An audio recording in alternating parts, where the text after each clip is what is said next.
Hello, I'm Nola, and I'd love to welcome you to my channel. To my subscribers, thank you for your patience. I know I've been missing for 2 weeks. I've had some personal stuff that I've been dealing with, along with some technological issues, and I'm not very tech savvy. I had to wait my turn for someone to come out, and my computer and camera were just fixed this morning. Today is Sunday, the 28th of September, and if this is your first time, I'd love to welcome you as well, along with my new subscribers. I appreciate each and every one of you. There's slow and steady growth on this channel, and I appreciate it. I'm not doing this for the numbers. Truly, I'm doing it for every person who could potentially be reached and perhaps helped by some of the things or topics that I speak on. And I'd love you to engage with me in the comments. And please give me a thumbs up. It helps the channel to grow, to reach other like-minded people. And it's free to do so, to subscribe. So please go ahead and feel free to subscribe. So when there's something new posted by me, you will get that information. So without further ado, today I am speaking on bullying. Such a hard subject and topic. It really is, because we'd love to think that bullying stops in high school, but it doesn't. And I look at what's going on in the world along with you. I think we are all aware. And I'm not into the news the way that I used to be, but one cannot help notice how governments try to bully each other, how world leaders try to bully others into submission for whatever the course they think that they need to take.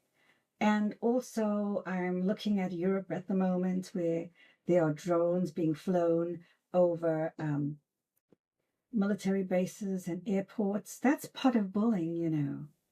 And so I hope that this video is timely and will help you.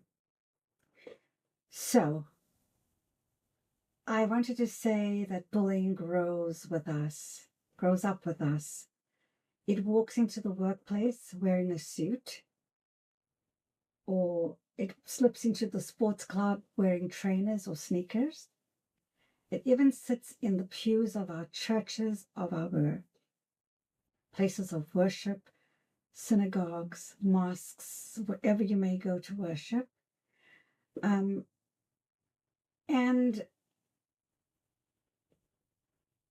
this is the weight of bullying in adulthood. It's exclusion dressed as preference. It's the group that is talking, and suddenly when you show up, they fall silent. It's the snide remarks whispered just loud enough to sting. It's the breadcrumbing of help or instruction given reluctantly, piece by piece, so you just always feel a few steps behind. It's managers looking puzzled when keys or tools that are needed for you to do your work mysteriously go missing.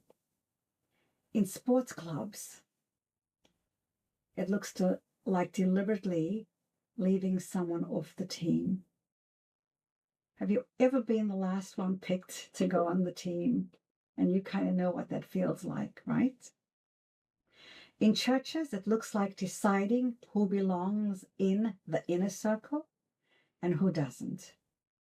In offices, it looks like rudeness, intimidation, or silent ostracism. So let me ask you, sweet souls, where do you stand when you see this? Are you using the opportunity to educate people as you go, sharing what you know or what you've observed? Or are you a quiet bystander? Do you say, it's not my business, I'll stay in my lane, while someone gets beaten down? When I'm saying beaten down, I'm not meaning physically beaten down, but just being beaten down just by the atmosphere, by the energy, by the underhanded unkindness, by exclusion. by the glazed or the bad looks, by the side eyes. Where do you stand as an adult? So let's talk about some professional truths about what it feels like, because I have been experiencing this. I'm just going to be really honest about it. What this feels like when you're in a new country or when you're in a new workplace. What does it feel like when you're in a new workplace and you're learning the system, you're learning the culture of the workplace, or you're even learning a new language? What does that feel like? People say our children can't get into universities because of foreign students. But that isn't the foreign students' fault. It's the boards. It's the boards of these universities. Because foreign students pay more, not just in tuition and housing. Here in the Netherlands, we are currently residing, one room can cost 2,000 euros a month. Universities and landlords thrive on that money.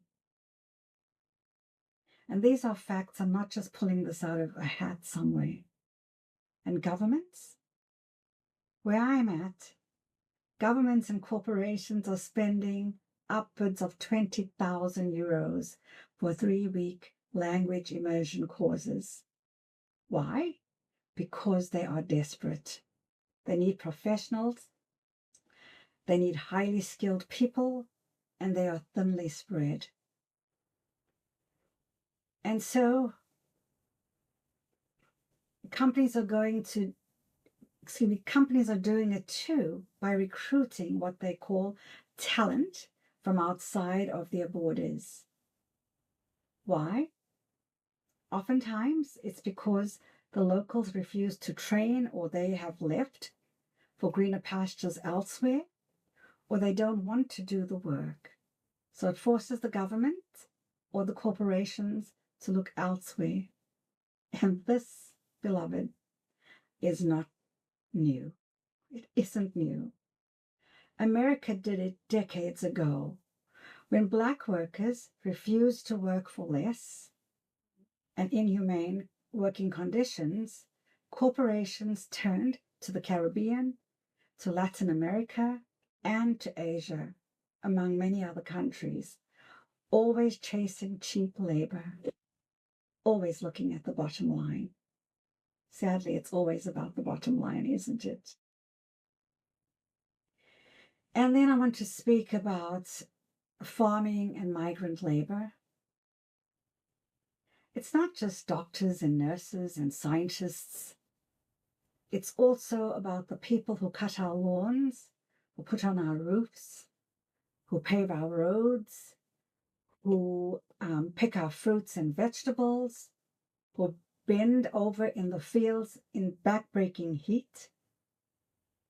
Many are migrant workers. Many are refugees.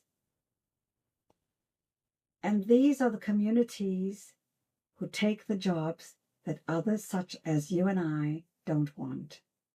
I saw it in America. I see it in the Netherlands. I have family members reporting this to me from South Africa and other places. And yet the resentment builds. People complain about the very workers who keep the shelves filled, the houses repaired, the hospital staffed, and the infrastructure repairs being done. Now let's speak a little bit about the history of all of this. And yeah, is where we have to talk about history and colonialism. Yes, that sticky subject. When colonial powers took land, labor, wealth from others, there was no hesitation.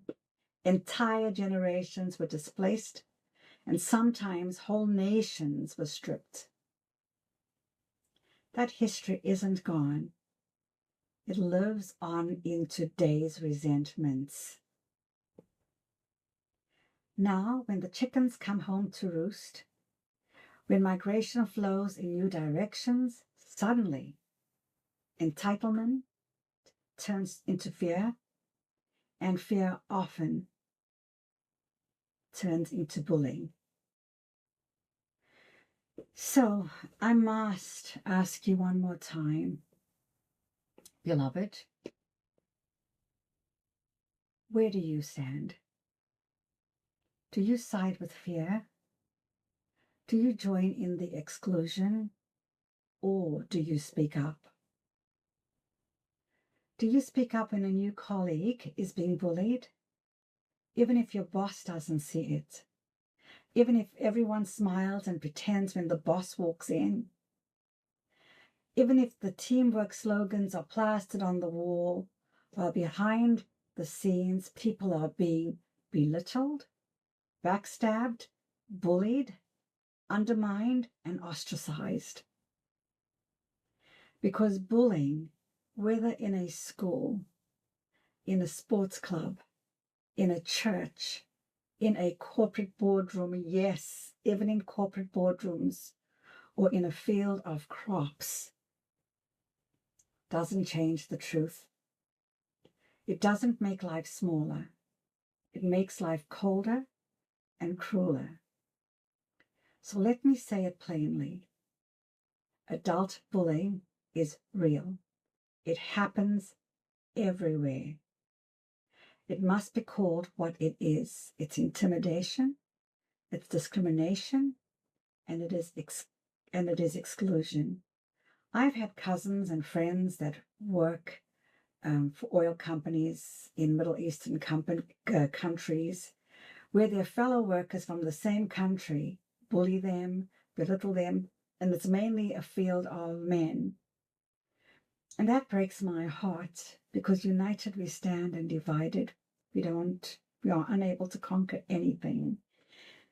So let's stop pretending it's harmless, because when we pretend that it's harmless, it only protects the bully. The world is changing rapidly.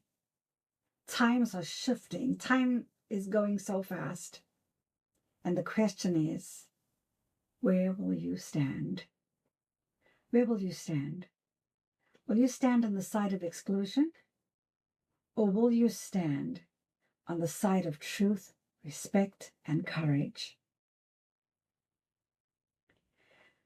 I keep looking down and to the side to make sure that my camera is working, so please forgive me for that. You know, bullying is a real thing. It truly is, even as an adult. If you're a young person watching this and you think that this only happens to you in school, no, because bullies grow up and they think they can take that behavior elsewhere. You could be in your 20s, you could be in your 40s, you could be middle-aged, you could be a senior citizen like me, and some of us still experience that intimidation, that exclusion, that bullying. Sometimes it's blatant because you may not speak or understand the language, or just resentment because people feel that you've come and take something from them. You've come and take their jobs when there's no one to fill those positions. Very few are actually coming to take something. Most are coming to bring something, to give something, to help to build something. So if you've never looked at it through that lens, we hear a lot of stories about, immigrants and refugees coming in and sliding into the system and being given a lot of stuff. It's not true. Most people that I know of work very hard for everything that they have. And I like to say, what are you willing to give for what you want? What is the price that you're willing to pay for the things that you feel that you need or that you want? Because there's a difference between needs and wants. But that's a different story, okay? So again, this video is on bullying. Would you please share your thoughts or your experiences, how you've been able to overcome? I'd love to hear this, because I know that there are many of us that are still experiencing this, even in the late stages of our working life. Thank you for being here today, and please remember that kindness really matters. Everyone is going through something that you and I know nothing about. So treat people the way that you'd like to be treated. You may not understand them. You may not know anything about their culture. Try to take some time to learn about and be inclusive instead of exclusive. This way we will build a better world. Until the next time, do take care of yourself, and bye for now.